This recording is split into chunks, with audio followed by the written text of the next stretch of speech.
माधुशाच रेसिपीमध्ये तुम्हा सर्वांचे खूप मनापासून स्वागत। तर आज आपण आषाढ स्पेशल गोड आणि गव्हाच्या पिठापासून बनवल्या जाणाऱ्या एकदम खुसखुशीत अशा गोड कापण्या बनवणार आहोत। तर या कापण्या अतिशय चवीला सुंदर लागतात आणि 8 ते 10 दिवस छान अशा टिकतात सुद्धा। तर सुरुवातीला आपण इथं मी अर्धा कप गूळ घेतलेला आहे।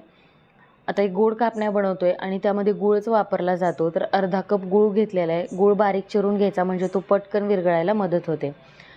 आता अर्धा कप गुळासाठी बरोबर अर्धा कप पाणी घ्यायचं आहे आणि हे थंड पाणी इथं वापरले। जर तुम्ही या ठिकाणी गरम किंवा कोमट पाणी वापरलं तर कापण्या थोड्याशा कडक होतात, त्या अजिबात खुसखुशीत होत नाहीत। तर हे मिश्रण अर्धा तास असंच गूळ छान असा पाण्यात भिजेपर्यंत आपल्याला ठेवून द्यायचं आहे। तर आता आपण याचं वाटण करून घेऊयात। तर इथं मी घेतले 1 चमचा बडीशेप, 1 चमचा वेलची पूड आणि माझ्याकडे सुंठ नाही आहे म्हणून मी इथं 1 चमचा सुंठ पावडर वापरली। जर तुमच्याकडे सुंठ असेल तर ती वापरली तरीसुद्धा चालेल। हे मिश्रण छान असं जाडसर मिक्सरला आपल्याला बारीक करून घ्यायचं आहे। जर तुम्हाला मिक्सरला वाटायचं नसेल तर तुम्ही अगदी खलबत्त्यामध्ये सुद्धा ते छान असं कुटू शकता। हे बघा, हे छान अशी पावडर आपली तयार झाली आणि आता अर्ध्या तासानंतर गुळाचं सुद्धा पूर्णपणे पाणी तयार झाले, म्हणजे गूळ पूर्णपणे पाण्यामध्ये विरघळलं आहे, तुम्ही बघू शकता। आणि गुळामध्ये बऱ्याच वेळेला काहीतरी काडी कचरा असतो, त्यामुळे हे जे पाणी आहे तर ते आता आपण गाळून घेणार आहोत। पाणी गाळल्यामुळे काय होतं, एकतर गुळाचे काही छोटे छोटे खडे राहिले असतील तर ते सुद्धा निघून जातात किंवा त्याच्यामध्ये मातीचे सुद्धा छोटे छोटे खडे असतात, काही कचरा असतो, काड्या असतात, तर त्या जेव्हा आपण गुळाचं पाणी गाळून घेतो तर त्या अजिबात त्याच्यामध्ये राहत नाहीत। तर बरोबर अर्धी वाटी गूळ आणि अर्धा कप पाण्यामध्ये बरोबर 1 कप गुळाचं पाणी तयार झाले। तर आता पीठ भिजवून घेऊयात। इथं घेतलं मी 2 कप गव्हाचं पीठ। 2 कप गव्हाच्या पिठासाठी अर्धा कप गूळ पुरेसा होतो आणि याच्यामध्ये घालते 2 चमचे बेसन। पिठामुळे कापण्या एकदम खुसखुशीत होतात, अजिबात त्या कडक होत नाहीत। अगदी चिमूटभर मीठ घालायचं आहे, मिठामुळे या पदार्थाला चव छान लागते। आणि जे आपण बडीशेप, वेलची पूड आणि सुंठची पावडर करून घेतली होती ती सगळी पावडर याच्यामध्ये घालायची। साधारणतः 1 ते 1.5 चमचा पावडर याची तयार होते। सगळे मसाले अगदी कोरडं असताना पीठ व्यवस्थित असं आपल्याला मिक्स करून घ्यायचं आहे। आणि आता याच्यावरती घालायचं आपल्याला 2 चमचे कडकडीत असं गरम तेलाचं मोहन।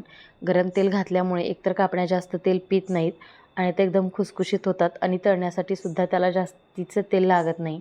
कडकडीत असं 2 चमचे गरम तेलाचं मोहन मी याच्यावरती घातलं आहे। तुम्ही तेलाऐवजी तुपाचा सुद्धा वापर इथं करू शकता। आता हे मिश्रण छान असं मिक्स करून घ्यायचं। तेल गरम असल्यामुळे मी सुरुवातीला चमच्याच्या साहाय्याने मिक्स करते, नंतर तुम्ही हाताने चोळून छान असं हे एकजीव करून घ्यायचं। पिठाची छान अशी मूठ बसली पाहिजे, म्हणजे पीठ आपलं परफेक्ट तयार झालं असं समजावं। आणि हे पीठ मळण्यासाठी पाण्याचं प्रमाणसुद्धा खूप कमी लागतं। आता गुळाचं थोडं थोडं पाणी घालून हे पीठ आपल्याला घट्टसर असं मळून घ्यायचं आहे।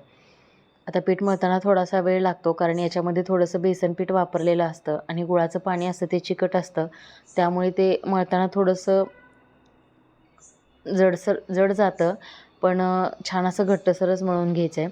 आता याच्यामध्ये 2 कप गव्हाच्या पिठासाठी बरोबर 1 कप हे गुळाचं पाणी पुरेसं आहे। जर तुम्हाला वाटलं की बा लागलंच तर तुम्ही याच्यामध्ये 1 ते 2 चमचे एक्स्ट्राचं थंड पाणी ॲड करू शकता। मला तेवढंच पाणी लागलेलं आहे आणि पीठसुद्धा छान असं घट्टसर भिजवून तयार झालं आहे। आता याला 1 चमचाभर तेल लावून परत 1 ते 2 मिनटं छान असं मळून घेऊयात, म्हणजे पीठ थोडंसं सॉफ्ट व्हायला मदत होईल। आता छान असं पीठ मी मळून घेतले। आता हे भिजत वगैरे ठेवायची गरज नाही, लगेचच आपण याच्या कापण्या बनवायला घेऊयात। आता 2 चपात्या जेवढ्या पिठाच्या बनवतो तर तेवढं पीठ मी इथं घेतलेलं आहे। पिठाला दोन्ही बाजूनी छान असं तेल लावून घ्यायचं आहे। तेल लावूनच आपण ही पोळी लाटून घेणार आहोत। बेलण्याला सुद्धा थोडंसं तेल लावून घ्या, कारण गुळामुळे जे पीठ आहे ते खाली पोळपाटाला किंवा लाटण्याला चिकटण्याची शक्यता असते। कापणी लाटताना अजिबात पीठ लावायचं नाही, पिठामुळे त्या थोड्याशा पिठूळ होतात आणि तळल्यानंतर सुद्धा त्याच्यावरती थोडंसं पीठ दिसतं, त्याच्यामुळे या तेल लावूनच लाटायच्या। अजिबात पोळपाटाला किंवा लाटण्याला हे चिकटत नाही, अगदी सहज लाटलं जातं आहे। आणि 1 अर्धा सेंटीमीटर जाडीची पोळी आपल्याला इथं लाटून घ्यायची आहे। आता पोळी तर लाटून झाली, याच्यावरून थोडीशी मी खसखस घालते। जर तुमच्याकडे नसेल, नाही वापरली तरीसुद्धा चालेल, पण खसखस घातल्यामुळे काय होतं, कापण्या ज्या असतात ते तळण्यासाठी तेल कमी लागतं आणि कापण्या अजिबात तेलकट होत नाहीत। खसखसीऐवजी तुम्ही तिळाचा सुद्धा वापर करू शकता। तीळसुद्धा कमी तेल पितात आणि तिळाने सुद्धा एकदम मस्त आणि खुसखुशीत कापण्या आपल्या तयार होतात। आता खसखस लावल्यानंतर लाटण्याने परत एकदा छान असं फिरवून घ्या, म्हणजे तळताना खसखस अजिबात निघणार नाही। आता ही खसखस दोन्ही बाजूने व्यवस्थित अशी लावून घ्यायची।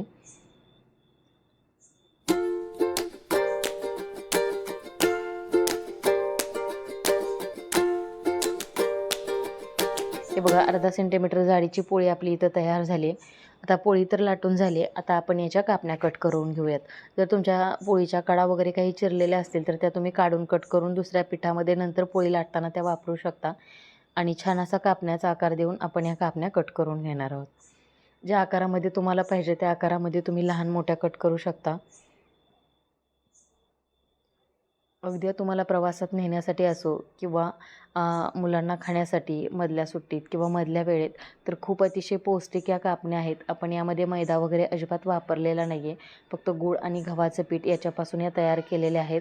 आणि याच्यामध्ये आपण सुंठ बडीशेप घातल्यामुळे त्याचा चवसुद्धा छान लागते आणि त्याचा फ्लेवरसुद्धा खूप छान येतो. तर अशा पद्धतीनं माझ्या बऱ्यापैकी कापण्या इथं तयार करून झालेल्या आहेत आणि तुम्ही बघू शकता किती छान दिसत आहेत. तर यात आपण तळून घेऊयात. आता कापण्या तळण्यासाठी एक खोलगट पुडाचं भांडं किंवा कढई घ्यायची. तेल छान असं मध्यम आचेवरतीच गरम करून घ्यायचं आहे आणि गॅसची फ्लेम लो किंवा मीडियम ठेवायची आणि कापण्या आपल्याला तळून घ्यायच्यात. कारण याच्यामध्ये आपण गूळ वापरलेला असतो. जर तुम्ही गॅसची फ्लेम हाय ठेवली तर ते पटकन करपतात आणि काळपट होतात आणि अजून त्या कच्च्या तशाच राहतात. त्यामुळे एकदम कमी किंवा मध्यम गॅसवरती या कापण्या आपल्याला तळून घ्यायच्यात. साधारणतः एक बॅच तळण्यासाठी याचे 2.5 ते 3 मिनिट लागतात. फार फार तर 3.5 मिनिट. याच्या व्यतिरिक्त जास्त वेळ लागत नाही आणि कमीसुद्धा लागत नाही. आता छान अशा गोल्डन ब्राऊन कलर येईपर्यंत आपल्याला या कापण्या तळून घ्यायच्यात. आता कापण्या छान अतिशय टम्म फुगलेले आहेत तुम्ही बघू शकता आणि छान असा याला गोल्डन ब्राऊन कलरसुद्धा आलेला आहे. जर तुम्ही तोच गूळ कोमट किंवा गरम पाण्यामध्ये मिक्स केला तर या कापण्या अशा अजिबात फुगत नाही आहेत. त्या थोड्याशा कडक होतात आणि न फुगता त्या तशा चपट्या राहतात. त्यामुळे गूळ भिजवताना तो थंड पाण्यामध्येच भिजवायचा. फक्त अर्धा तास अगोदर भिजत ठेवायचा. तर अशा पद्धतीने मी सगळ्या कापण्या इथं तळून घेतलेल्या आहेत आणि तुम्ही बघू शकता एकूण एक कापणी एकदम टम्म अशी फुगलेली आहे आणि अतिशय खुसखुशीत तयार झाल्यात. थंड झाल्यानंतरसुद्धा या अजिबात वातड होत नाहीत. तर या तुम्ही हवाबंद डब्यामध्ये भरून ठेवू शकता. अजिबात खराब होत नाहीत किंवा ह्याला तेलकट वाससुद्धा येत नाही आणि अजिबात त्या तेलकटसुद्धा झालेल्या नाहीत. आतूनसुद्धा याला छान अशा लेयर्स पडलेल्या आहेत आणि अतिशय पौष्टिक आणि एकदम खुसखुशीत अशा कापण्या आपल्या तयार झाल्यात. तर या आषाढ महिन्यामध्ये तुम्हीसुद्धा ही गोड कापण्याची रेसिपी नक्कीच बनवून बघा आणि कशी झाली हे सुद्धा मला कमेंट करून नक्की सांगा. व्हिडिओ आवडला असेल तर व्हिडिओला लाईक आणि चॅनलला सबस्क्राईब नक्की करा. भेटूया लवकरच अजून एका नवीन व्हिडिओमध्ये. तोपर्यंत धन्यवाद.